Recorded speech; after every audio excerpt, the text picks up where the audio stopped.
Baik, acara selanjutnya yaitu pemaparan materi kedua yang akan dimoderatori kembali oleh Bapak Dr. Haji Supriyatin SYMM. Kepada Bapak Dr. Haji Supriyatin SYMM, kami silakan.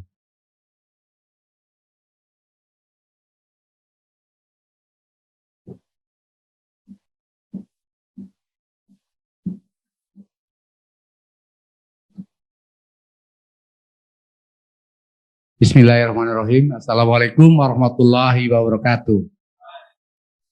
Yang saya hormati di sini pimpinan ya dari Wakam Waka 3 Pak Nas. Terima kasih ada Bu Waka 1 Bu Lis.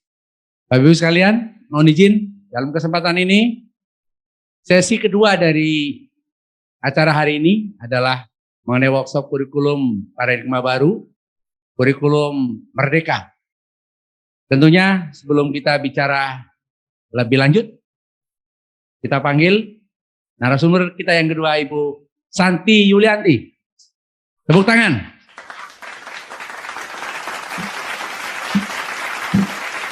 Ibu sekalian, terima kasih Bu Santi. Beliau ini adalah wakil kepala sekolah SMK mana Bu? SMK 17 ya? 17. Catatannya hilang nih kemana nih? Oke. Beliau ini memang oleh dinas sudah dikader. Kemudian dalam waktu dekat akan menjadi kepala sekolah. Amin. Doa ya Bu Santi ya. Izin Bapak Ibu sekalian, dalam kesempatan ini saya akan memandu sampai kurang lebih 15.30 ya. Kita akan bicara meneruskan paket yang sudah dibawakan oleh Pak Kastolanan tadi, yaitu mengenai kurikulum baru, kurikulum merdeka. Tadi sudah kompromi Bu Yanti, khusus Bu Yanti ada berapa yang akan disampaikan? Di sini tadi ada yang sudah disampaikan oleh Pak Kasto ya? Iya Pak. Jadi ada 3 ya Pak. Modul ajar, bahan ajar, dan kos. Jadi modul ajar, ya. Jadi tadi yang harusnya Pak Kasto diturunkan ya ke bawah 1. Oke. Bapak Ibu sekalian, saya akan membacakan biodata beliau. Ya. Nama lengkap adalah Santi Yuliana MPD. Ya, Beberapa betul, kesempatan salah ya pakai A. Yang benar yang ini Pak. Subhanallah. Karena ini langsung semalam saya terima. Selama ini kita tulis Yanti Pak. Yulianti. Tapi ya arti sebuah nama penting. A sama I bisa ribut. Ya kan? Saya kadang-kadang dipanggil Supriyatin sama Supriyatin. Nggak mau. Pokoknya harus ada Y-nya. Kalau nggak ada nggak mau. Kurang 1 huruf. Tapi kebanyakan kalau Supriyatin saya dipanggil ibu ya nggak apa-apa. Begitu lihat pemisahan. Gitu. Oke. Beliau lahir di Lampung. Tapi sebenarnya aslinya Banyumas ya. Ya daerah saya itu. Lahir tahun 81 jadi masih adik saya banget. Jauh. Beliau lahir di Lampung tanggal 21 Juli 81. Kemudian jabatan sekarang Wakil Kepala Sekolah SMK Negeri 17 Jakarta. Kemudian pendidikan terakhir S2 Manajemen Pendidikan UNJ. Pengalaman kerja Wakil Kepala Sekolah, kemudian Ketua LSP P1 ya Bu ya, sekolah ya. Tadi kebetulan dari BNSP hadir tuh Bu Eva. Ketua MGMP OTKP wilayah 2 Jakarta Barat. Sampai sekarang Ibu ya. Betul. Wakil Ketua MGMP Musyawarah Guru Mata Pelajaran OTKP Provinsi DKI Jakarta. Asesor Akupasi, Administrasi Profesional Tingkat Nasional LSP APSI. Sampai sekarang Ibu ya. Betul Pak. Dan terakhir perwakilan guru SMK Diklat ke luar negeri yang sudah pernah kuliah di Melbourne, Australia. Dari lulusan Australia terakhir Ibu ya. Kemudian materi yang akan disampaikan tadi sudah disampaikan yaitu modul ajar ya Bu ya. kemudian kurikulum operasional sekolah, POS, dan satu lagi Bahan ajar. bahan ajar. Bapak Ibu, untuk melengkapi informasi dari Pak Kastolani, tentunya beliau ini nanti akan lebih detail karena beliau adalah praktisi di sekolah. Yang mudah-mudahan ilmunya juga satu frekuensi dengan Bapak Ibu yang tidak beda jauh gitu ya. Tentunya beliau nanti akan memandu dari 3 modul ini. Mohon disimak dengan baik dan nanti pada sesi terakhir kita akan tanya jawab untuk memperkuat pemahaman terhadap apa yang disampaikan oleh Ibu Santi Yuliana. Untuk itu waktu kami persilakan Bu sampai mungkin Ibu 1 jam ya untuk memaparkan ininya, kemudian nanti kita akan tanya jawab selebihnya waktu. Ya. Baik. Kita sambut Ibu Santi Yuliana. Silakan Bu. Baik, terima kasih Pak Pri.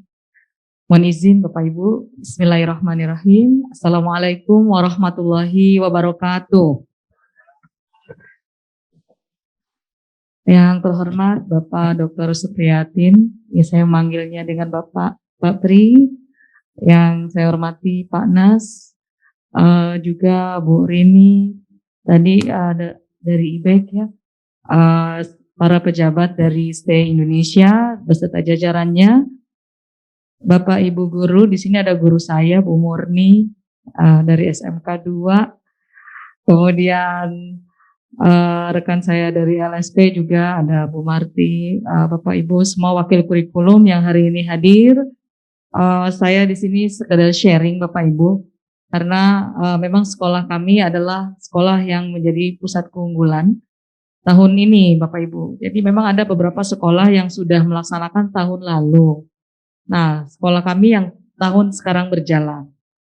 Kalau kita lihat dari peraturan yang ada, ternyata sudah banyak perubahan dari peraturan mengenai sekolah pusat keunggulan yang terkait dengan kurikulum Merdeka Belajar. Kalau yang sebelumnya itu ada peraturan tentang KR 008, sekarang sudah berubah menjadi 033. Kemudian yang Permen nomor 56 tadi, itu juga sudah berubah lagi Bapak Ibu. Sehingga yang tadi Pak Kastolani sempat sampaikan tadi pagi, itu adalah perubahan yang terbaru Bapak Ibu. Kalau kita lihat aturan yang ada. Di materi ini pun nanti akan saya sampaikan aturan tersebut yang bisa di-share bisa Bapak Ibu bawa ke sekolah Bapak Ibu untuk di-share kepada teman-teman di sekolah. Mohon izin Bapak Ibu, saya akan masuk ke materi tentang modul ajar Bapak Ibu. Bapak Ibu, setelah kita melihat capaian pembelajaran, seperti tadi disampaikan Pak Kastolani, selanjutnya kita membuat tujuan pembelajaran dan alur tujuan pembelajaran. Dari alur tujuan pembelajaran ini, maka kita turunkan menjadi modul ajar. Jadi ini kelanjutannya Bapak Ibu. Nah, modul ajar merupakan salah satu perangkat ajar yang digunakan untuk merencanakan pembelajaran.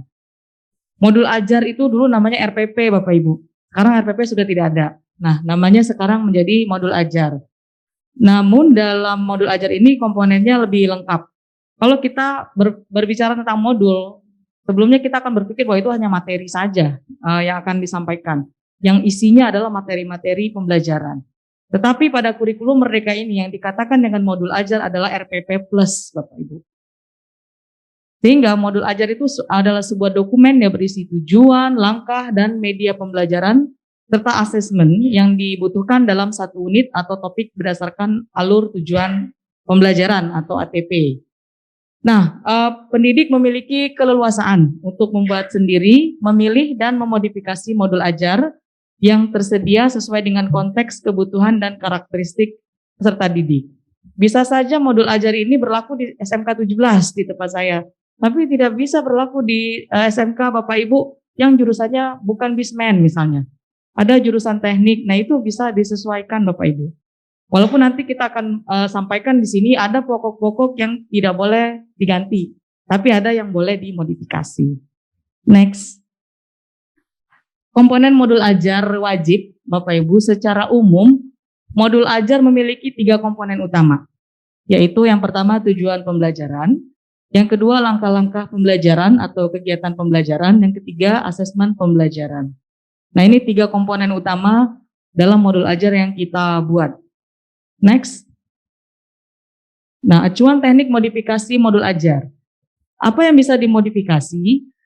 Yang pertama adalah menetapkan TP, tujuan pembelajaran, berdasarkan CP dan ATP, sesuai dengan karakteristik murid, kurikulum, dan profil pelajar Pancasila. Yang kedua, menyusun desain pembelajaran, melaksanakan dan merefleksikan kegiatan pembelajaran yang efektif. Lalu proses pembelajaran mendukung perkembangan kompetensi dan karakter peserta didik secara holistik. Bapak Ibu, di sekolah kami yang Bismen, mayoritas muridnya itu kebanyakan perempuan. Maka karakter seperti ini yang kita sesuaikan mayoritas perempuan itu seperti apa? Ketika itu akan ditetapkan di sekolah yang STM, yang konsentrasinya adalah teknik, tentu akan berbeda. Berbedanya seperti apa? Contoh, kami di sekolah ada 1 hari menggunakan pakaian kerja. Membiasakan siswa menggunakan pakaian kerja sehingga kalau nanti diterima bekerja istilahnya tidak kagok ya menggunakan kalau menjadi seorang sekretaris kita ajarkan dia berpakaian menggunakan blazer, sepatu pantopel dengan hak minimal 3 cm. Itu kita ajarkan. Tapi kemudian yang laki-laki juga kita ajarkan menggunakan dasi, lalu menggunakan kemeja tangan panjang, celana bahan, sepatu pantopel. Ketika itu diterapkan di STM, tentu itu tidak bisa gitu, karena STM itu kan terkait dengan teknik, misalnya teknik kendaraan ringan misalnya contoh. Untuk bengkel, tidak mungkin pakai dasi, pakai kemeja seperti itu. Nah, sampai kepada karakteristik peserta didik pun kita perhatikan. Bapak Ibu. Kemudian pembelajaran yang dirancang sesuai konteks, lingkungan dan budaya peserta didik serta melibatkan orang tua dan masyarakat sebagai mitra dan pembelajaran berorientasi pada masa depan yang berkelanjutan. Itu adalah acuan teknik modifikasi modul ajar Bapak Ibu. Next, berikutnya hal yang harus diperhatikan saat memilih modul ajar. Yang pertama Bapak Ibu, apakah selaras dengan rencana yang sudah dibuat saat penyusunan ATP. Yang kedua, apakah cocok dengan kondisi dan karakteristik murid. Yang ketiga, apakah sarana dan prasarana yang tersedia di sekolah. Yang keempat, adakah yang perlu atau bisa dimodifikasi. Di SMK ada yang namanya kelas industri, Bapak Ibu. Kelas industri ini adalah kelas pesanan. Jadi kami punya satu kelas yang memang nanti lulusannya itu pasti diterima di perusahaan yang dari awal mereka sudah dilatih sesuai dengan standar perusahaan tersebut. Nah, ini kami melakukan sinkronisasi kurikulum Bapak Ibu dengan dunia usaha industri. Saya kira di sekolah Bapak Ibu pun sama, pasti ada program sinkronisasi yang melibatkan industri. Berikutnya, prinsip pembelajaran di sini tadi sudah disampaikan ya. Pembelajaran sepanjang hayat, tahap perkembangan sesuai tahap perkembangan dan tingkat pencapaian peserta didik, kemudian perkembangan kompetensi dan karakter secara holistik, relevan dan berorientasi masa depan.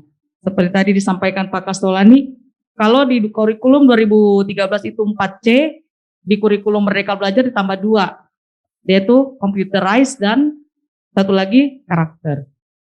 Untuk masa depan tentu kita tidak bisa lagi terlepas dari teknologi. Contohnya computerized. Maka kita juga mempersiapkan dalam prinsip pembelajaran ini berorientasi masa depan dengan menggunakan menerapkan teknologi dalam pembelajaran dan juga karakteristik sifat ya perilaku, akhlak mungkin kalau dalam bahasa agamanya ya. Kemudian prinsip asesmen terpadu, lalu ada keleluasaan, adil, proporsional, valid, dan handal, laporan kemajuan belajar sederhana, informatif, bermanfaat. Hasil asesmen sebagai bahan refleksi untuk peningkatan mutu pembelajaran. Berikutnya, strategi pengembangan itu ada 2 Bapak Ibu. Yang pertama kita menyusun sendiri sesuai dengan karakteristik peserta didik kita. Yang kedua, memilih atau modifikasi yang telah disediakan. Karena modul-modul ini sebenarnya sudah ada. Terutama di MGMP sudah disusun. Nah, nanti disesuaikan, jadi kita memilih yang modifikasi. Gitu kalau memang kita tidak menyusun sendiri. Tapi kalau saya pengen bikin original nih, memang modul ajar ini dari sekolah kami, ya silahkan, karena itu termasuk dalam strategi pengembangan. Berikutnya, prinsip pengembangan modul ajar itu memperhatikan karakteristik, kompetensi, dan minat peserta didik, melihat dari sudut pandang peserta didik yang beragam atau unik, lalu keseimbangan intelektual, sosial, dan personal, tingkat kematangan setiap peserta didik yang beragam. Bapak Ibu, jika Bapak Ibu ada gurunya yang ikut pendidikan program guru penggerak, ini kita diajarkan untuk melihat perkembangan peserta didik sesuai dengan sifatnya. Jadi disampaikan di situ, seolah-olah kita adalah petani yang sedang menanam menyemaikan benih, tidak bisa semua adalah sama hasilnya. Ketika itu adalah jenisnya benih jagung, maka dia akan tumbuh menjadi jagung. Kalau dia benihnya itu adalah padi, ya beras itu ya padi, maka dia akan menjadi padi. Artinya semua peserta didik punya keunikan masing-masing. Jangan harus jadi jagung semua atau padi semua, karena ternyata mereka backgroundnya berbeda, mereka karakteristiknya berbeda. Mungkin itu kalau ada yang ikut program guru penggerak dari prinsip Ki Hajar Dewantara yang dijelaskan. Dan ini kita terapkan di modul ajar kita, Bapak Ibu. Next. Berikutnya, prinsip pengembangan modul ajar. Ada 4 kriteria. Yang pertama, esensial. Yang penting itu dalam proses pembelajaran. Lalu menarik, bermakna, dan menantang, Bapak Ibu. Berikutnya, relevan dan kontekstual, serta berkesinambungan. Itu 4 hal yang perlu kita cermati pada saat kita menyusun modul ajar. Berikutnya, Bapak Ibu, komponen modul ajar itu ada 3 sebetulnya. Yang pertama informasi umum, kedua komponen inti, dan ketiga lampiran. Informasi umum ini berupa identitas penulis modul, kompetensi awal, profil pelajar Pancasila, sarana prasarana, target peserta didik, dan model pembelajaran yang digunakan. Lalu kalau kompetensi inti itu berisi tujuan pembelajaran, ada asesmen, pemahaman bermakna, pertanyaan pemantik, kegiatan pembelajaran, refleksi peserta didik dan pendidik, dan lampiran dilengkapi dengan LKPD atau lembar kerja peserta didik. Ada pengayaan dan remedial, bahan bacaan pendidik dan peserta didik, glosarium, dan daftar pustaka. Berikutnya, komponen modul ajar lengkap itu Bapak Ibu, bisa dilihat dari komponen modul ajar itu fase capaian modul ajar. Jadi fase tadi disampaikan Pak Kastolani, kita udah kalau disebut kelas udah nggak kelas lagi karena SMK kelas 10 itu fase E. Begitu Bapak Ibu ya. Nah, kelas 11 itu fase F. Maka modul kita ini fase berapa? Fase apa? Ya. Lalu jumlah jam pelajaran, model belajar, tujuan pembelajaran, dimensi Pancasila, pengetahuan atau keterampilan prasyarat. Nah, pengetahuan atau keterampilan prasyarat kalau di fase E itu bisa saja apakah siswa sudah mendapatkan materi di SMP sebelumnya ketika mereka masuk ke SMK. Mungkin ada kalau pelajaran bahasa Inggris yang sudah diajarkan di SMP sebelumnya, matematika gitu. Tapi kalau untuk dasar-dasar kejuruan tentu saja belum. Nah, ini ada pengetahuan keterampilan prasyarat. Lalu kemudian komponen detail modul ajar pertemuan. Ada bahan ajar, ada pemahaman bermakna, pertanyaan pemantik, indikator keberhasilan, asesmen, sarana dan prasarana, dan rencana kegiatan.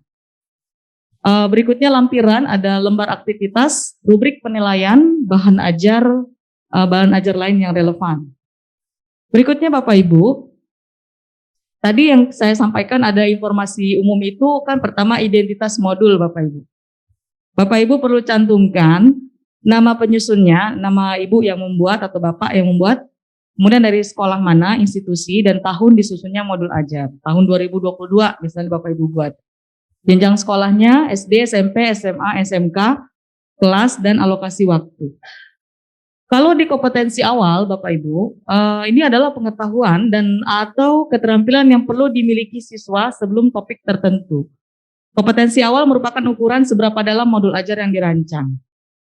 Kalau kita dulu menyebutnya cek kemampuan awal kali Bapak Ibu ya. Kan sebelum seperti pretest. Betul Pak. seperti pretest, sehingga kita tahu sejauh mana sih pengetahuan siswa kita sebelum belajar modul. Berikutnya, profil pelajar Pancasila. Ini ada 6 dimensi profil pelajar Pancasila yang tadi pagi dijelaskan Pak Kastolani. Terlihat dengan jelas dalam materi, isi pelajaran, pedagogi, dan atau kegiatan proyek atau asesmen. Setiap modul ajar memuat satu atau beberapa unsur dimensi profil pelajar Pancasila yang telah ditetapkan. Jadi pilihan Bapak Ibu boleh yang mana yang cocok dengan materi yang kita ajarkan. Kalau memang cocok semua silahkan saja Bapak Ibu dimasukkan 6 dimensi tadi. Berikutnya, sarana dan prasarana ini juga sangat mempengaruhi.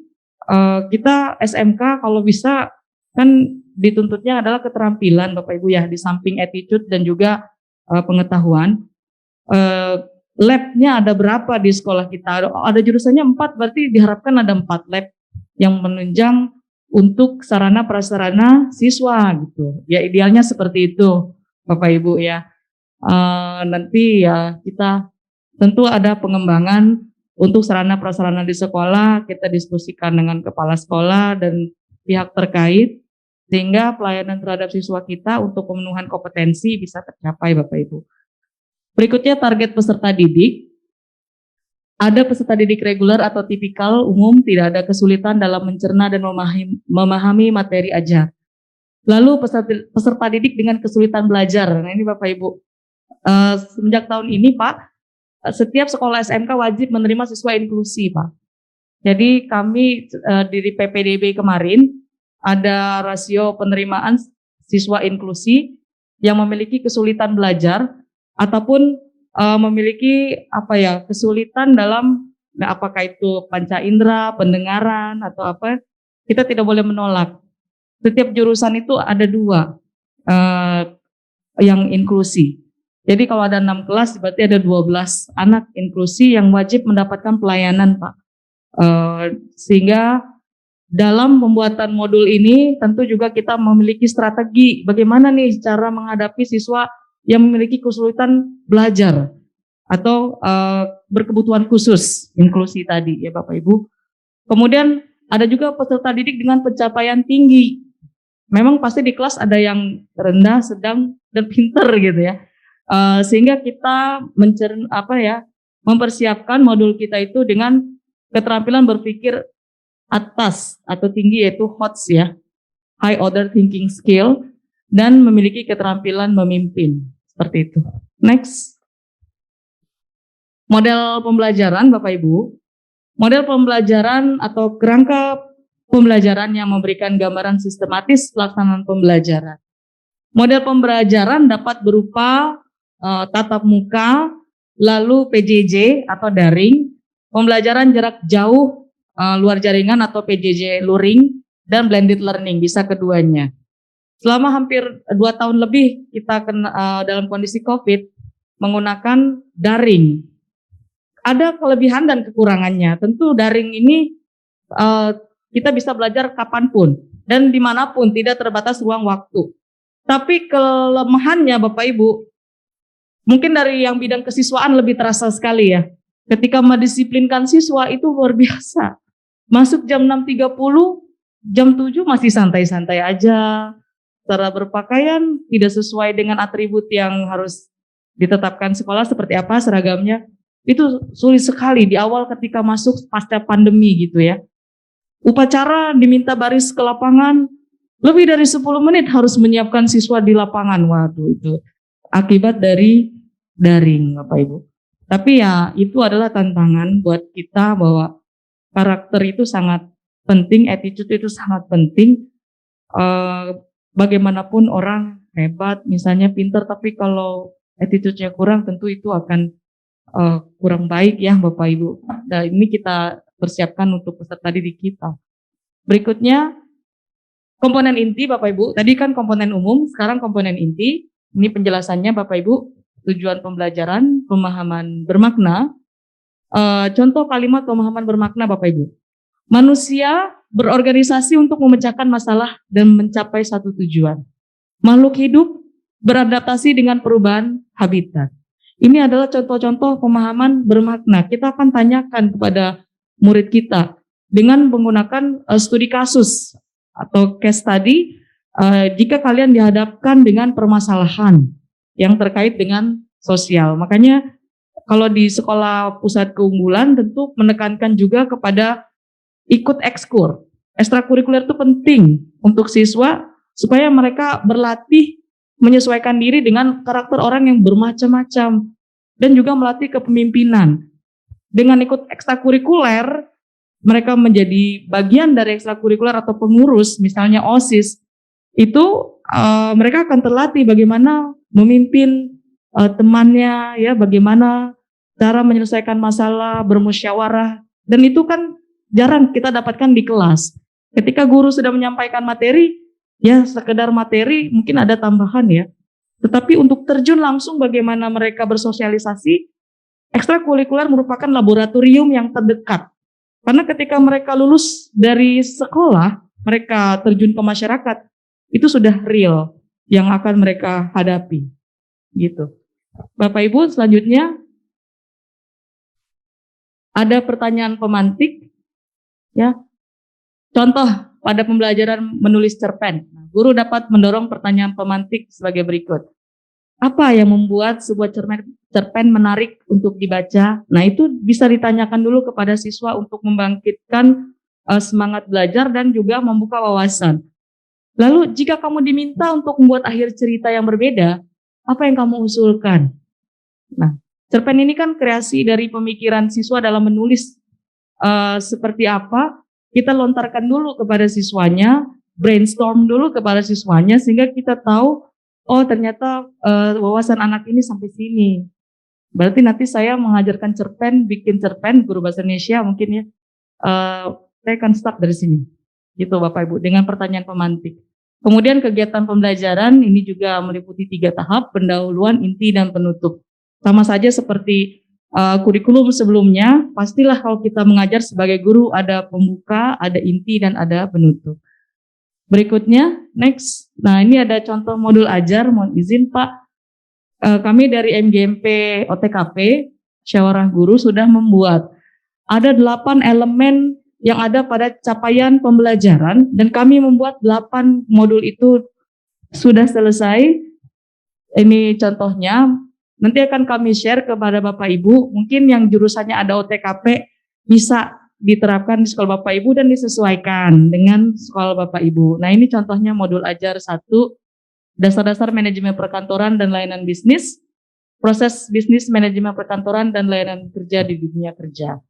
Nah ini saya tampilkan saja, nanti Bapak Ibu bisa baca lebih intens dengan file yang saya berikan Bapak Ibu. Nah ini ya. Tadi ada informasi umum, inti, dan lampiran. Berikutnya kita kembali ke slide. Kalau kita gurunya sudah punya modul ajar, insya Allah udah nyaman Bapak Ibu, ngajar itu udah siap. Ibaratnya mau perang udah punya senjata gitu. Kalau belum kita bingung mau ngajar apa, materinya apa gitu. Nah dengan adanya modul ajar ini sudah ada. Kemudian ini ada tautan referensi juga Bapak Ibu, ada link yang bisa Bapak Ibu buka untuk peraturan, contoh kos, ATP, contoh modul, buku, video, e-rapor sampai ke tanya bos. Ini juga ada. Silahkan nanti Bapak Ibu bisa membuka tautan referensi. Bapak Ibu, selanjutnya asesmen yang merupakan bagian dari modul itu adalah asesmen.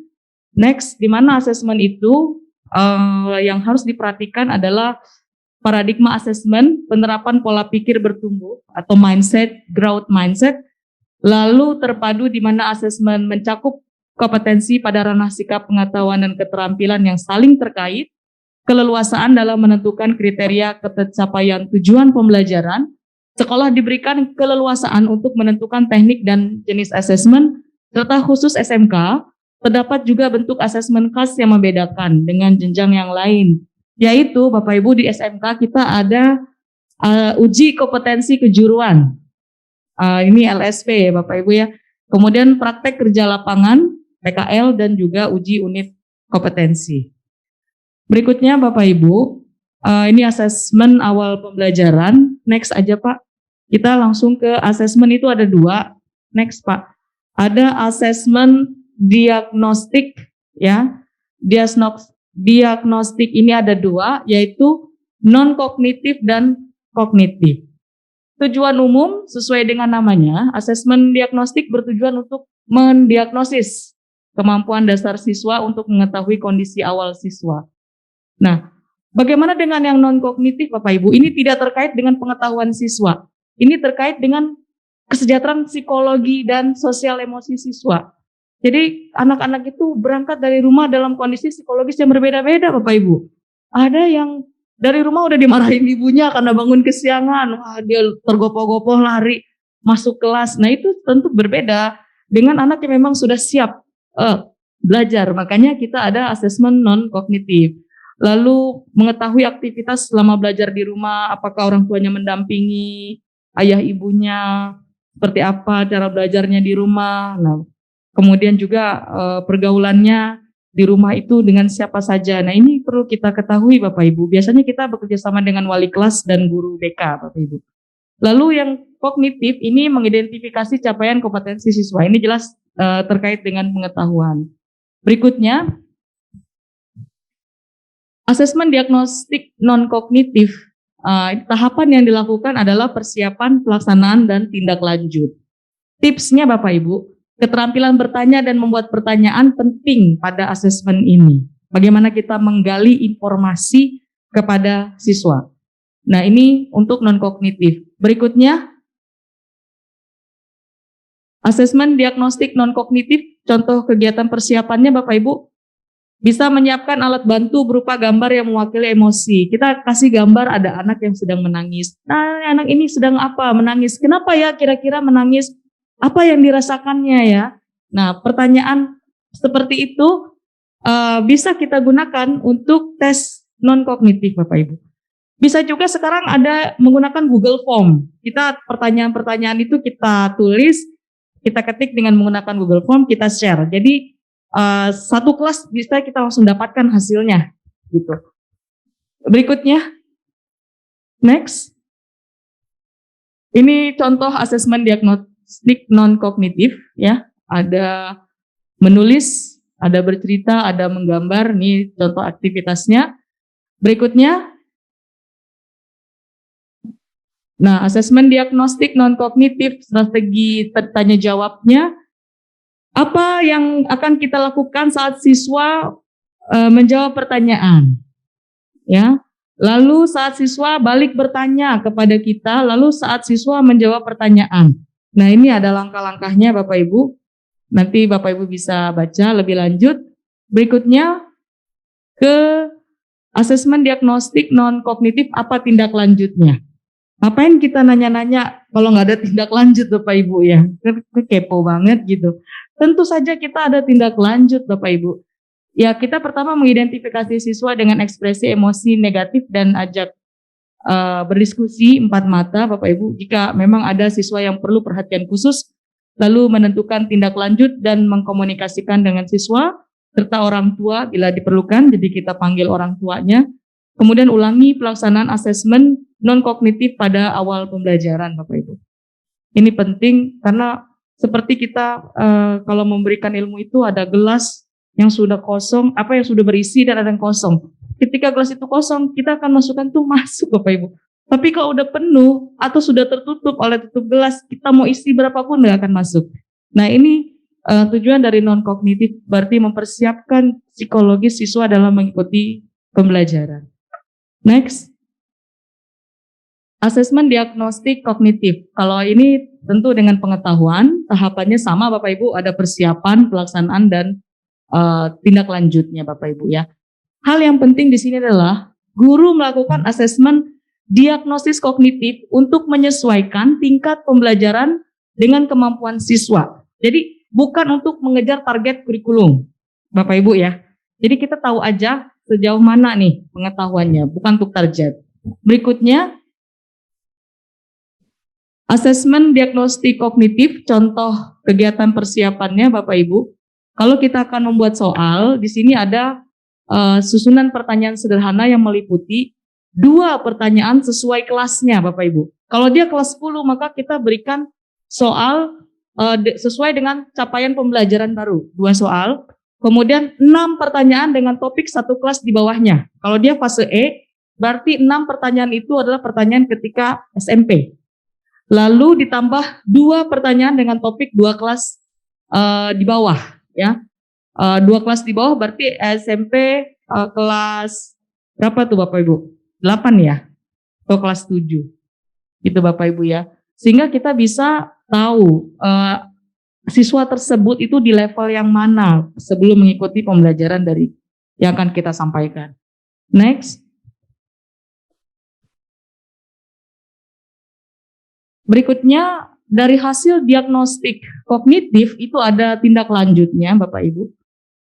Yang pertama, lakukan pengolahan hasil asesmen. Buat penilaian dengan kategori ada paham utuh, ada paham sebagian, dan tidak paham.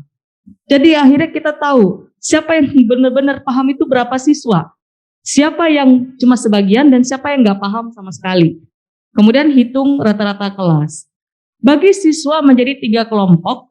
Yang pertama, siswa dengan nilai rata-rata kelas dan mengikuti pembelajaran dengan ATP sesuai dengan fasenya.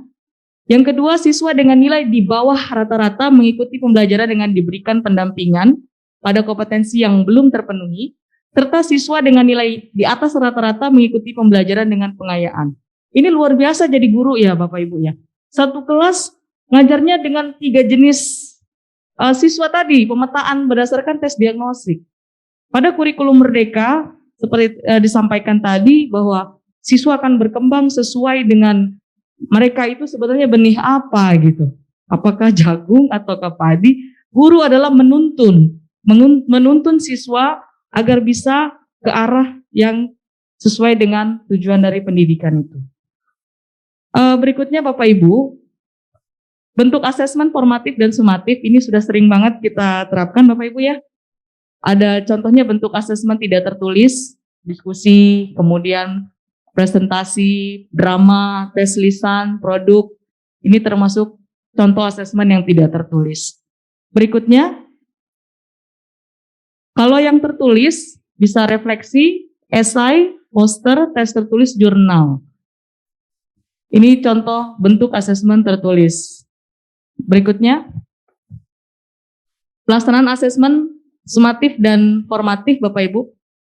Pelaksanaan asesmen formatif dilakukan dengan memperhatikan hal-hal yang tertera di depan Bapak Ibu ya. Jadi yang formatif itu bersamaan dalam proses pembelajaran, kemudian ditindaklanjuti memberi perlakuan berdasarkan kebutuhan peserta, serta perbaikan proses pembelajaran. Lalu ada observasi, kinerja, produk, dan seterusnya.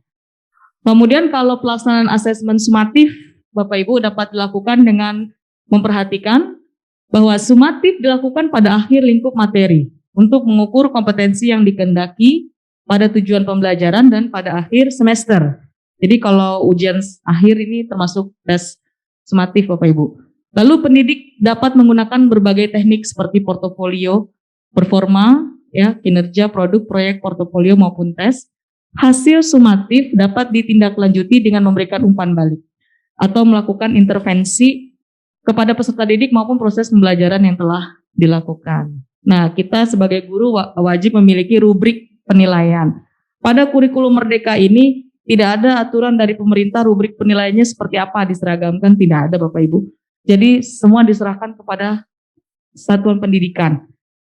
SMK 1, SMK 2, SMK 3 dan seterusnya tidak ada yang sama, yang nggak masalah karena memang berbeda. Begitu Bapak Ibu. Berikutnya asesmen, bentuk asesmen formatif dan sumatif untuk SMK. Ini ada khas SMK Bapak Ibu. Ada ujian unit kompetensi dan kompetensi keahlian. Kalau kita sebut juga dengan ada jurnal PKL Bapak Ibu ya. Nah ini biasanya siswa setelah selesai PKL membuat laporan, betul nggak Bapak Ibu? Ya, buat laporannya dipresentasikan tidak Bapak Ibu?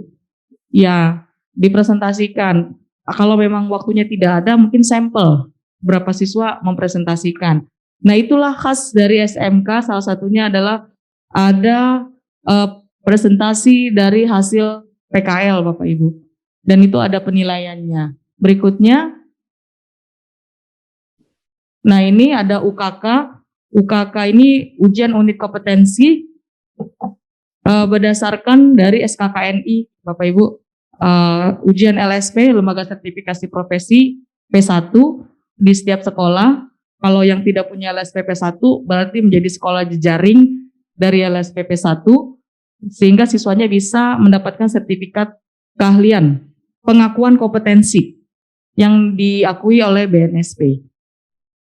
Kemudian PKL ini tadi sudah diterangkan oleh Pak Kastolani untuk kurikulum merdeka di kelas 12 6 bulan Bapak Ibu untuk PKL di semester 6.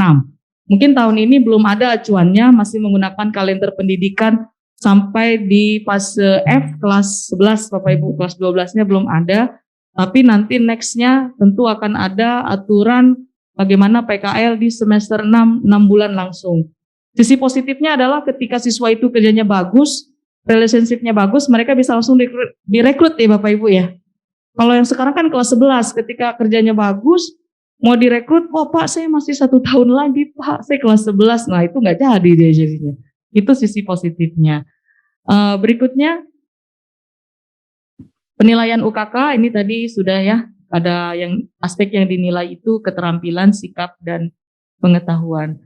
Ada instrumennya, teknik penilaian, dan objek yang dinilai. Next, penilaian UKK, ini tadi ya, kalau menggunakan SKKNI di LSP adalah level 2, SMK itu adalah level 2.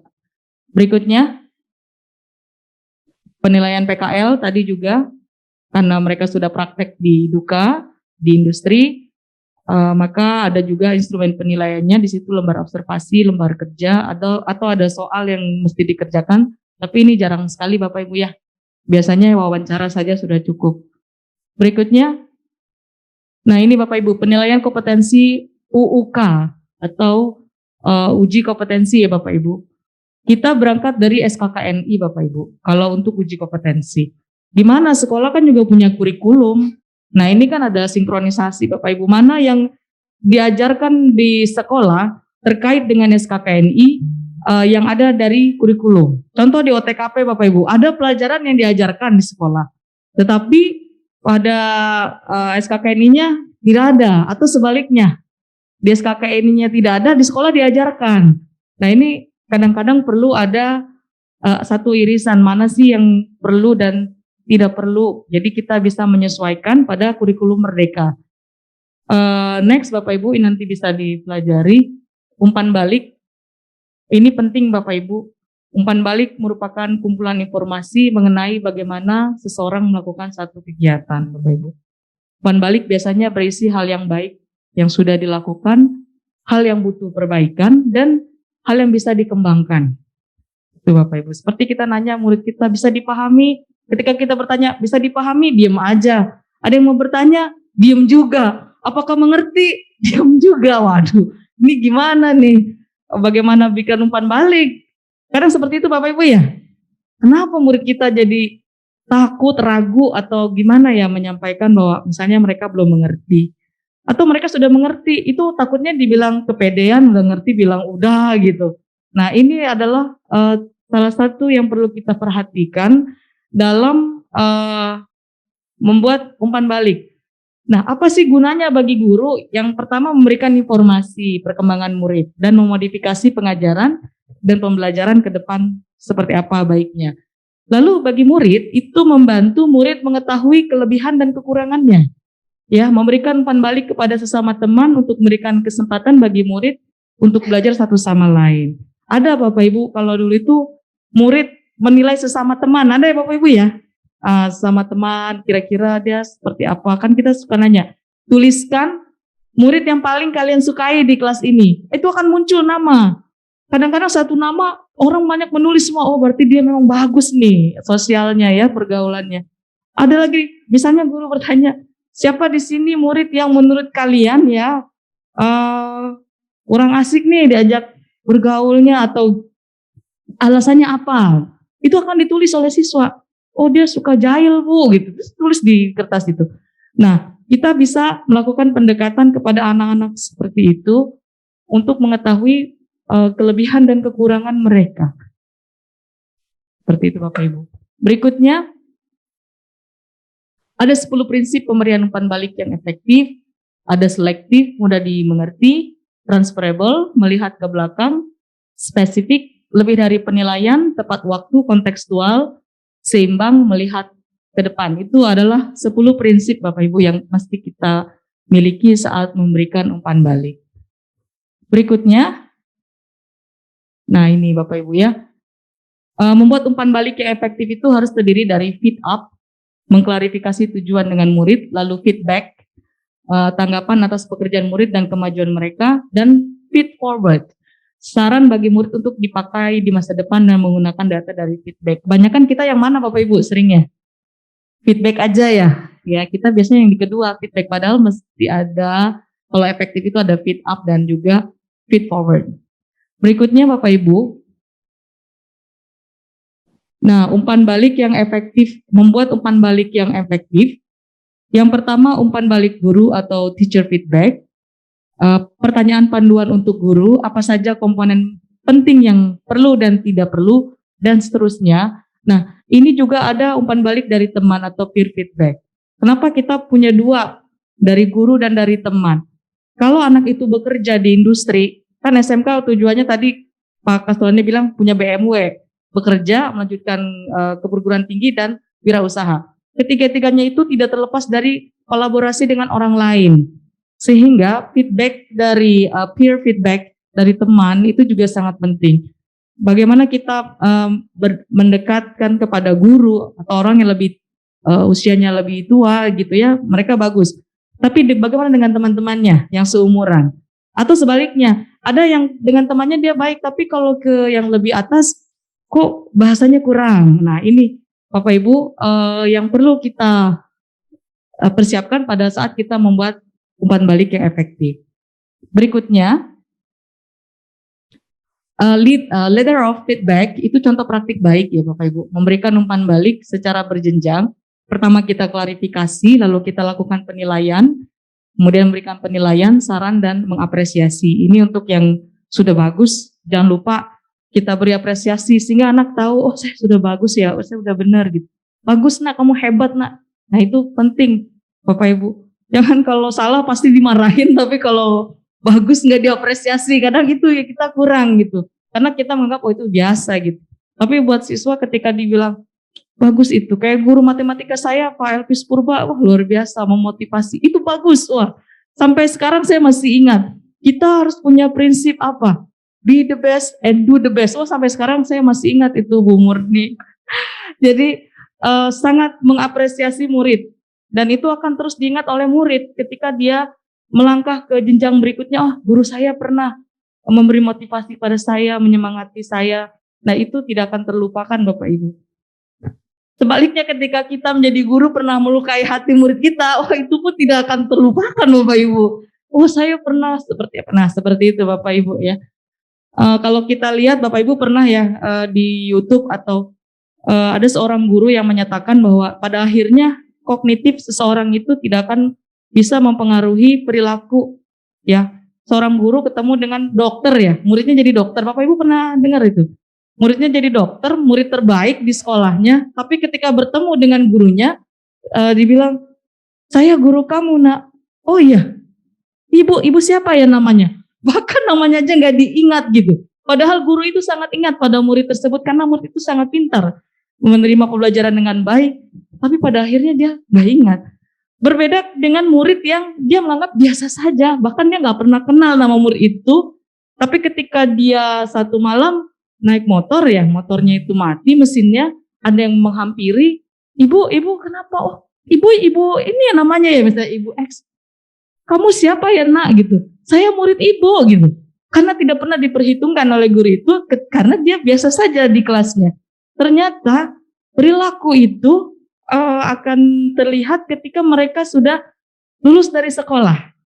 Ada orang yang pinter, tetapi attitude-nya, perilakunya seperti itu, ya, karena merasa bahwa oh, saya bisa, saya pintar, sehingga perilakunya kurang. Ada yang biasa saja, tapi ketika sudah lulus bertemu gurunya, luar biasa sangat hormat kepada gurunya. Nah inilah yang kita tidak tahu murid kita itu ke depan jadi apa Bapak Ibu. Tugas kita adalah memberikan apresiasi, menyemangati murid-murid kita, baik yang pintar, kurang pintar, atau sangat lemah dalam menangkap pelajaran. Karena masa depan itu walau alam kita nggak ada yang tahu mereka bagaimana. Berikutnya, Bapak Ibu kita ke materi bahan ajar. Materi bahan ajar berikutnya next. Nah ini Bapak Ibu, pengembangan bahan ajar. Jadi modul ajar sudah, asesmen sudah, selanjutnya bahan ajar. Bahan ajar yang harus diperhatikan dalam memilihnya adalah satu, bersifat variatif. Bisa berupa bahan ajar cetak dan non-cetak.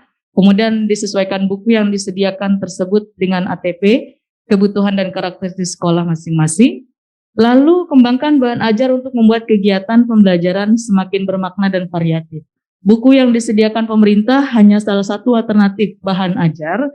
Guru diperbolehkan untuk mengembangkan dan menambahkan bahan ajar lain yang relevan, khususnya mata pelajaran produktif yang masih sangat sedikit sekali Bapak Ibu ya referensi bukunya.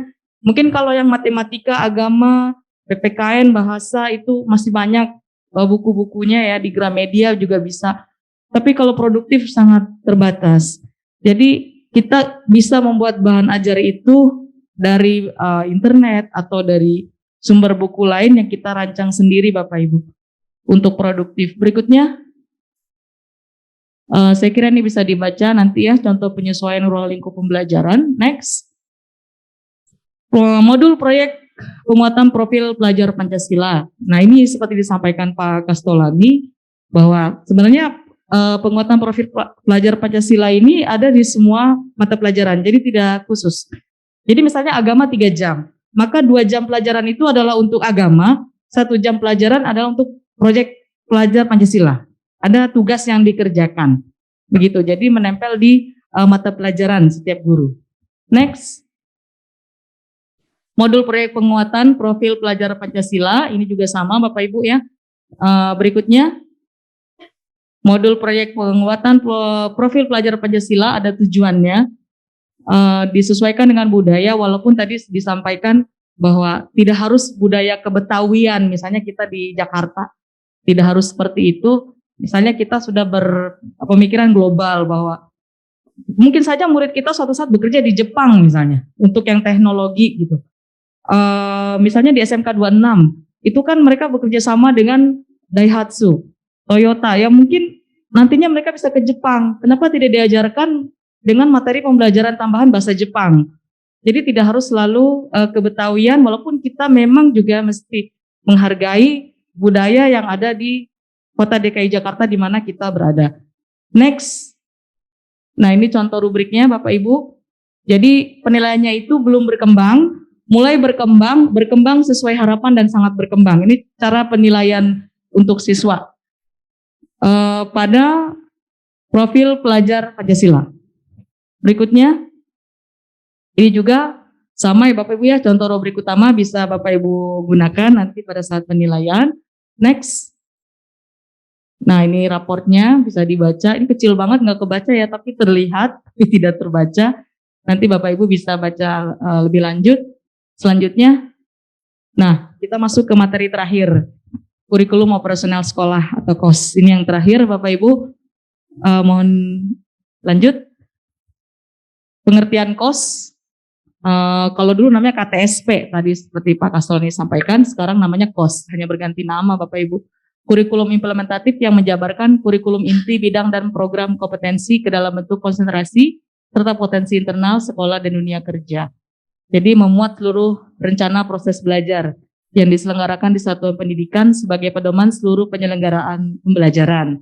Untuk menjadikannya bermakna, kurikulum operasional satuan pendidikan dikembangkan sesuai dengan konteks Bapak Ibu dan kebutuhan peserta didik dan satuan pendidikan. Jadi pastinya KOS itu tidak sama setiap sekolah, nggak masalah Bapak Ibu. Next. Nah ini prinsip pengembangan KOS. Yang pertama berpusat pada peserta didik, yang kedua kontekstual, berikutnya esensial, akuntabel, melibatkan berbagai pemangku kepentingan, khususnya SMK tentu dengan industri Bapak Ibu.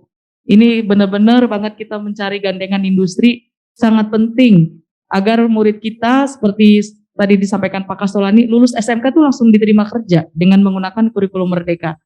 Berikutnya ada karakteristik satuan pendidikan. Ini komponennya Bapak Ibu ya. Komponen yang ditinjau setiap 4 sampai 5 tahun. Ada karakteristik satuan pendidikan, visi, misi dan tujuan. Next.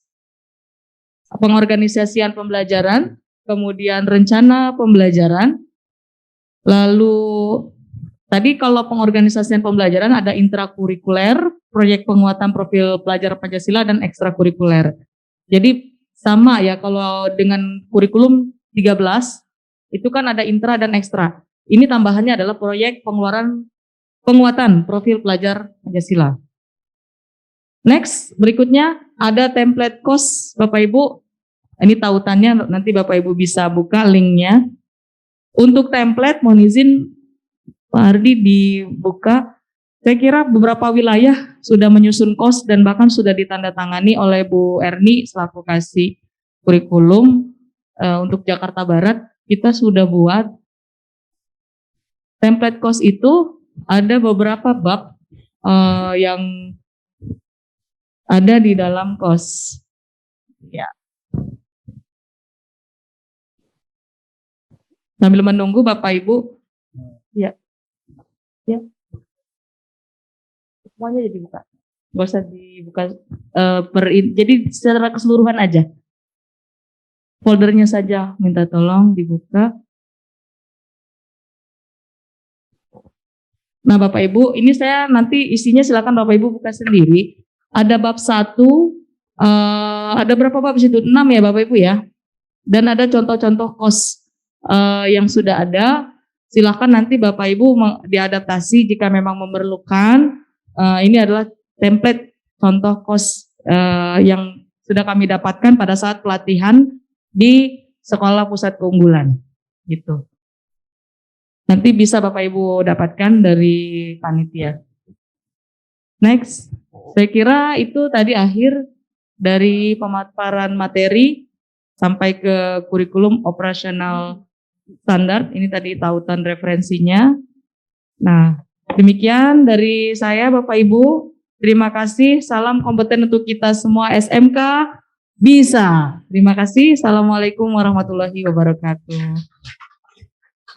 Waalaikumsalam warahmatullahi wabarakatuh. Bapak Ibu, kalau ngomongin kurikulum itu begitu detail ya untuk merubah kompetensi siswa. Barat kita bengkel itu bagaimana dari raw material menjadi sesuatu orang menjadi bisa tadi. Itu luar biasa. Jadi tugas kita mulia Bapak Ibu ya. Tugas kita mulia banget. Tapi itu tadi, kalau apa yang disampaikan salah, ada dusta di antara kita. Pada saat kita mengevaluasi, tidak ada komponen, apa tadi istilahnya, non kognitif dan kognitif. Nggak ada. Kadang-kadang kita ambil rata aja. Saya pernah dulu beberapa tahun jadi guru. Ya. Sampai ke evaluasinya itu, tingkat kesulitan soal pun dari Bu Santi nggak membahas ya. Tingkat kesulitan soal. Ya kan? Itu ada yang mudah, sedang, sulit. Itu kadang-kadang kita itu sebagai guru main pukul rata aja. Nggak ngerti itu nuansa kebatinan dari soal itu kayak apa. Main babat aja. Itu sudah mengkhianatan tuh. Jadi luar biasa. Mudah-mudahan apa yang kita kerjakan Bapak Ibu ya di sekolah sesuai dengan kaidah-kaidah, sesuai dengan yang diatur oleh pemerintah. Karena pasti apa yang disampaikan oleh Bu Santi tadi adalah sudah melalui kajian yang mendalam. Yang saya sendiri sulit memahami ya. Walaupun saya mencoba untuk masuk ke dunia SMK itu waktu saya menjadi kepala diklat di Timur. Itu ya luar biasa. Yang anehnya saya menjadi kepala diklat produksi. Kan dari manajemen ke produksi jauh banget. Tapi SMK memang mengasihkan ya. Bapak Ibu, itu tadi paparan dari Ibu Santi Yuliana. Mohon maaf kalau salah. Ya. Tentunya tadi dari Bu Murni sempat bertanya ya urutan-urutannya seperti itu. Ya. harus turut dari sampai kurikulum inti sampai dengan penjabaran, bahkan beliau menjabarkan sampai detil. Bagaimana sih implementasi kognisi, afeksi, dan psikomotorik. Sampai pada kesimpulan, kelihatannya dari 3 komponen itu yang paling utama itu adalah afeksi. Ternyata tadi waktu cerita ibu mengalami kesulitan, misalnya sepeda motornya mogok, ditanya sama bekas murid dan ditolong. Padahal anak ini tidak terlalu hebat tuh di sekolah. Kadang-kadang kita itu hanya sayang kepada orang atau anak yang brilian secara kognisi. Kadang-kadang kita ketipu itu. Yang bagus yang mana? Makanya kalau kita kembali kepada taksonomi Bloom ya, kalau nggak salah teorinya, itu urutannya memang kognisi, afeksi, psikomotorik. Nah sekarang kondisi yang di lapangan ternyata implementasinya itu adalah lebih afeksi, ya, baru kognisi dan skill. Itu 3 itu bolak-balik. Jadi kita mau sepakat yang mana? Kayaknya yang diterangkan oleh narasumber lah, ya. Pak Kastolani juga seperti itu. Jadi itu Bapak Ibu. Namun demikian saya akan kasih kesempatan pada Bapak Ibu sekalian untuk menanyakan atau mungkin mengklarifikasi apa yang disampaikan oleh Ibu Santi Juliana. Kami persilakan. 3 penanya. Oke? Ya. Bu Murni lagi nih. Oh, namanya ada. Tapi Bu Murni juga namanya kan? Siapa namanya? Oke. Bismillahirrahmanirrahim. Assalamualaikum warahmatullahi wabarakatuh. Waalaikumsalam. Ya Pak, perkenalkan nama saya Dina Siswanto. Satu tim sama Bu Sri Murni Pak ya, gitu. Membahas yang tadi ya Bu Santi. Memang saya sebenarnya awalnya pengen mendaftar di guru penggerak gitu Pak. Memang ketika saya lihat di testimoni itu, ketika ikut pelatihan itu sebenarnya bukan kepengen jadi kepala sekolah ya Pak, walaupun nanti efeknya mungkin ke situ. Tapi lebih ke banyak pembelajaran-pembelajaran yang Pak, membuat kita itu termotivasi lagi menjadi guru gitu Pak. Nah mungkin mau bertanya saja Bu Santi untuk kiat-kiatnya gitu ya. Memang kan kalau kurikulum yang Merdeka sekarang itu selalu berpusat kepada anak, berdasarkan karakteristik anak gitu. Kok saya masih bingung gitu ya, gimana sih menerapkan itu, padahal kita kan sistem kelasnya klasikal gitu ya Pak, dengan karakteristik anak yang berbeda-beda gitu. Terus di modulnya itu nanti apakah sesuai karakteristiknya anak itu seperti apa gitu, karena kan yang model pembelajaran selama ini benar-benar klasikal gitu Pak. Padahal setahu memang kita mudah gitu kalau bilang karakteristik anak seperti ini kita tahu gitu. Tapi ketika kita membuat modul itu tertuangnya seperti apa gitu untuk modul yang sesuai dengan karakteristik anak. Mungkin itu aja sih Pak. Terima kasih. Bu Dina, mohon maaf. Terima kasih. Bu Murni, kelihatannya pendekatan belajar merdeka ini kadang-kadang ada yang nggak cocok. Gitu. Kompetensi apa diukur apa gitu. Kelihatannya gitu ya Bu Dina ya. Ini terjadi juga di perguruan tinggi Bu. Ya. Kami silakan Bu Santi. Baik, terima kasih. Satu lagi ya? Kalian aja ya Bu ya? Mbak Sarah. Baik, terima kasih.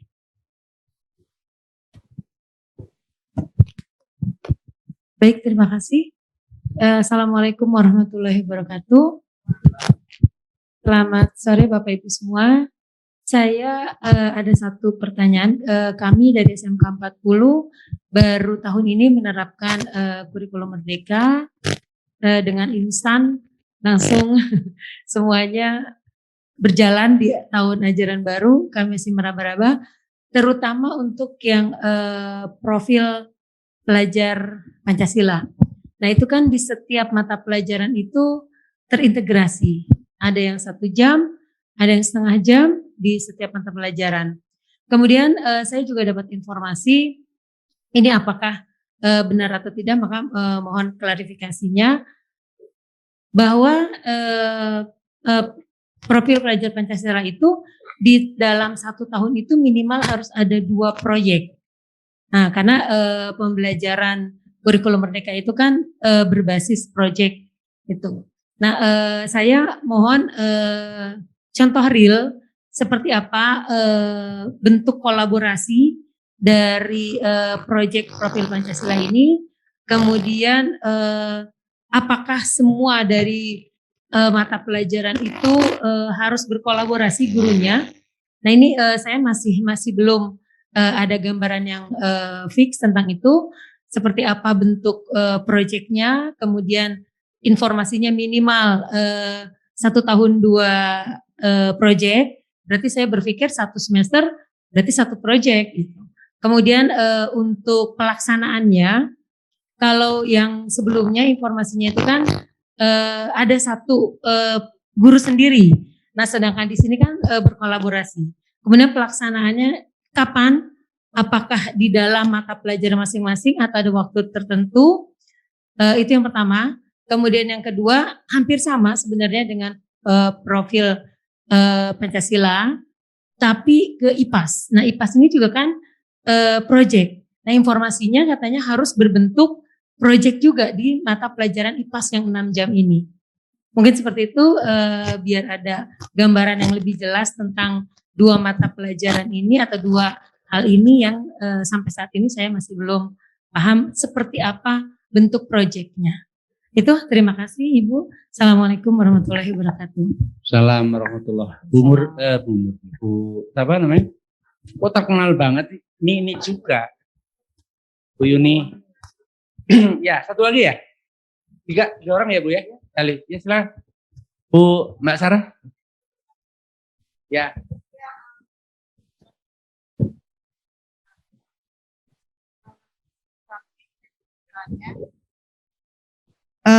Tadi tertarik dengan pernyataan Pak, tadi saya nggak sempat nanya Pak Kastolani bahwa tujuan apa sih tadi, bukan itu ya?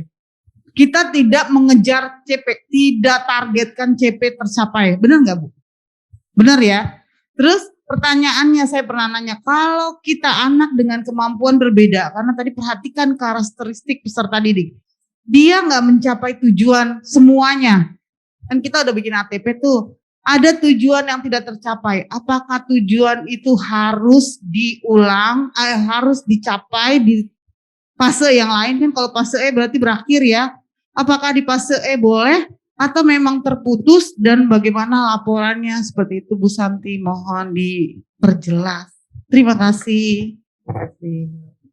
Baik, terima kasih ya atas pertanyaannya. Saya kira ini sharing aja ya. Karena saya juga termasuk yang sekolahnya ini baru sekolah SMKPK Pusat Keunggulan. Kalau sekolah Bu Murni kan sudah dari tahun kemarin menjalankan sekolah Pusat Keunggulan. Nah, pertanyaan pertama dari Bu Dina terkait dengan karakteristik tadi di modul itu di bagian mana? Mohon Bapak ke bawah. Nah, ini modul ajar tadi kan yang depannya ada kata pengantar, daftar isi, terus di sini kita akan masukkan tes diagnostik terus. Nah ini Bapak Ibu, oke stop.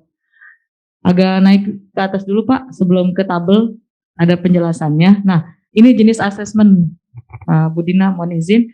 Ada asesmen diagnostik untuk mengetahui bagaimana kondisi psikologis siswa dengan pertanyaan-pertanyaan yang kita masukkan dalam modul.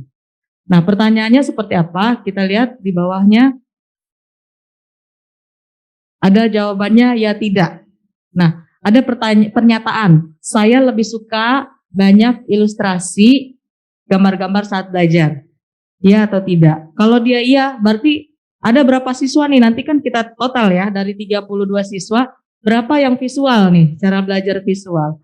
Lalu saya lebih mudah memahami pembelajaran dengan ilustrasi, bukan ilustrasi gambar. Kemudian warna-warni dan seterusnya. Dari sini kita akan tahu bahwa murid kita ini ternyata di kelas banyakkan yang visual, audio atau audiovisual. Kemudian juga ada yang menanyakan bagaimana dengan kegemaran. Apakah ada kegemaran bongkar pasang misalnya. Ini bisa kita jadikan gambaran untuk menentukan bagaimana karakteristik siswa. Terus buat apa kita buat seperti ini? Next ke bawahnya Bapak Ibu. Nah, ada pernyataan benar salah. Ini adalah contoh-contoh konkret yang ada di masyarakat dan kita jadikan juga bahan pertanyaan tes diagnostik untuk mengetahui karakter siswa seperti apa. Jadi tidak menjudge dia pinter, kurang pinter atau kurang gitu ya. Tetapi dari sini kita akan tahu dari modul yang kita buat, kita akan tahu bahwa berapa jumlah murid kita yang lebih kinestetik, misalnya dia lebih ke olahraga, seperti itu. Jadi kita dalam pembelajaran itu menggunakan variasi untuk model pembelajaran di kelas. Sehingga anak itu tidak boring. Gitu Bu Dina. Jadi kalau tadi ada pertanyaan di bagian mana nih di modul untuk karakteristik, ini ada dimasukkan di sini. Next ke bawah. Nah ini masih pertanyaan-pertanyaannya, baru nanti ke kegiatan pembelajaran. Gitu.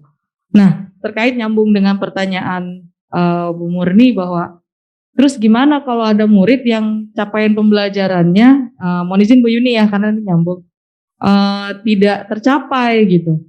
Saya dapat informasi bahwa tidak ada siswa yang tidak naik kelas pada kurikulum Merdeka ini. Mereka tetap naik kelas, tapi tentu dengan treatment. Kalau ada siswa, misalnya matematika, dia tidak bisa 2 dikali 4 itu tidak bisa. Harusnya kan 8, dia tidak bisa. Nah, ketika kita drill dengan pertanyaan yang sama, masa sih dia masih tidak bisa menjawab? Nah, seperti itu. Kalau untuk pembangunan karakter atau perilaku, attitude, tentu kita tidak bisa bekerja sendiri. Sebagai guru di kelas, kita berkoordinasi dengan wali kelas, kita berkoordinasi dengan guru BK. Seperti itu. Sehingga untuk ke fase berikutnya, tentu mereka sudah kita persiapkan. Kalau ada murid ya yang memang kurang, tentu kan ada yang namanya remedial Bapak Ibu. Kita ulangan nih, dia nggak bisa dengan soal 2 dikali 4. Dengan kita remedial menggunakan soal yang sama, masih nggak bisa juga misalnya. Berarti kan kita perlu cara metode lain untuk mendapatkan 2 kali 4 sama dengan 8. Masa iya dengan kita menggunakan metode lain dengan bentuk remedial tadi, tidak bisa juga? Tentu bisa Bapak Ibu. Ini yang pengawas kami sampaikan, perwas kami pernah sampaikan begitu. Karena ya betul Bu Murni, kami juga bertanya, itu kalau muridnya nggak sesuai CP-nya gimana Pak? Masa naik kelas semua gitu. Terkait dengan kognitif atau pengetahuan, maka bentuknya adalah remedial dan drill terhadap materi itu. Tapi kalau untuk sikap, untuk perilaku tentu kita bekerja sama dengan wali kelas dan juga BK. Tentu orang tua juga sangat diperlukan peranannya agar siswa kita, anak didik kita itu bukan cuma kita doang Bapak Ibu yang bertanggung jawab. Karena mereka lebih banyak di rumah kok daripada di sekolah gitu. Tentu saja orang tuanya perlu kita libatkan dalam pendidikan anak. Saya kira mungkin itu sharingnya Bu Murni. Tadi jawabannya ada remedial dan juga drill kalau itu bentuknya adalah kognitif gitu. Jadi sehingga pada kurikulum Merdeka ini siswa memang katanya naik kelas begitu Bu dari korwas kami, tapi ada treatment tertentu sehingga dia bisa naik kelas, nggak gratisan lah tanda kutip ya. Wah kok males? Nah kan ini lain lagi masalahnya, misalnya nggak pernah masuk, kok dia bisa naik kelas? Temennya kan protes kalau kayak gitu, kok nggak masuk, naik kelas, nggak ngerjain tugas, naik kelas. Nah ini adalah yang non kognitif sifatnya, artinya kedisiplinan di situ. Maka ada pembinaan dari anak tersebut. Itu akan terlihat kok di 3 bulan pertama aja kita bisa melihat anak-anak yang memang perlu penanganan untuk masalah yang non kognitif. Kalau kognitif tadi dengan remedial dan drill gitu.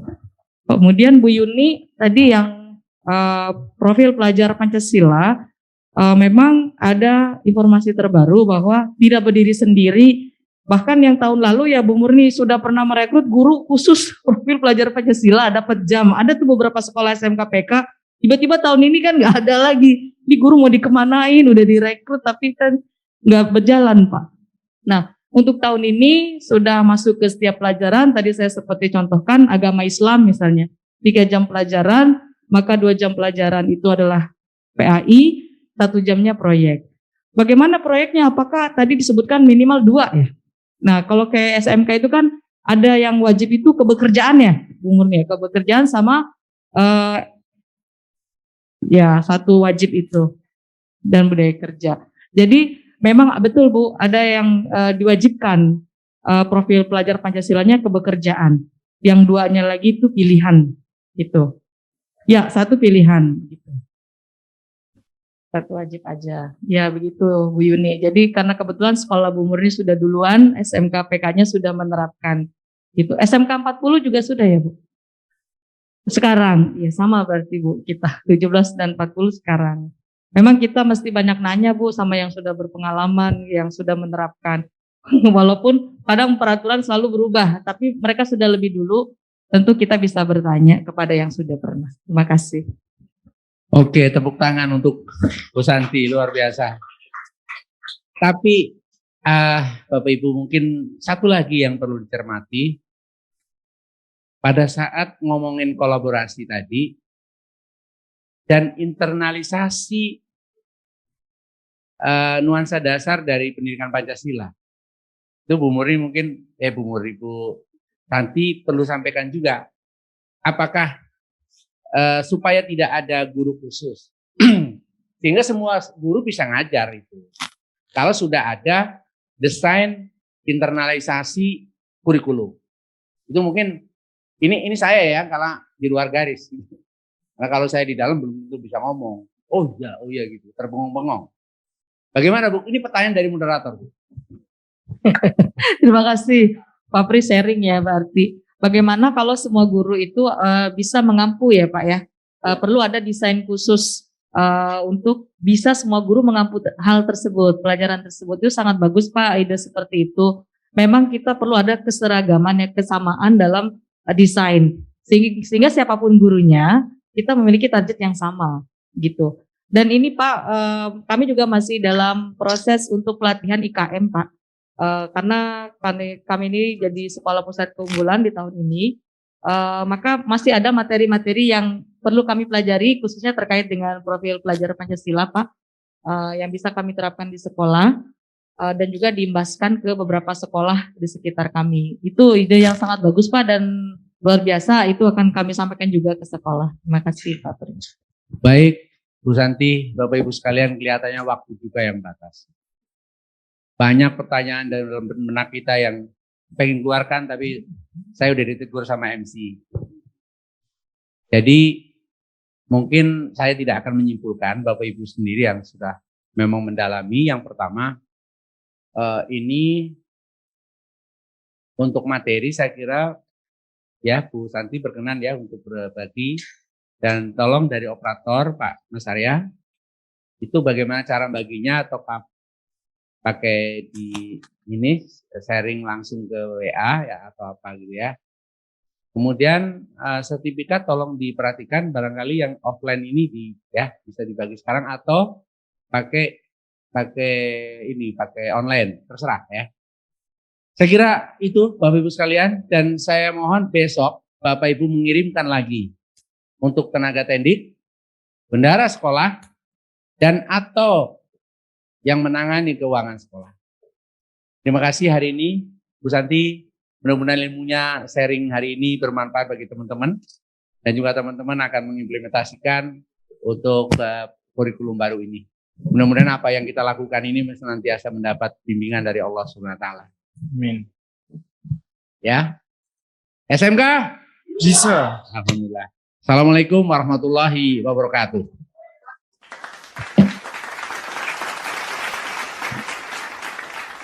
Selanjutnya yaitu penyerahan sertifikat apresiasi kepada narasumber dan moderator yang akan diberikan oleh Bapak Muhammad Ramaditya, BBA MSc. Kepada Bapak Muhammad Ramaditya, BBA MSc, kami silakan.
Untuk Bapak Ibu yang terhormat dipersilakan untuk duduk kembali ke tempat semula.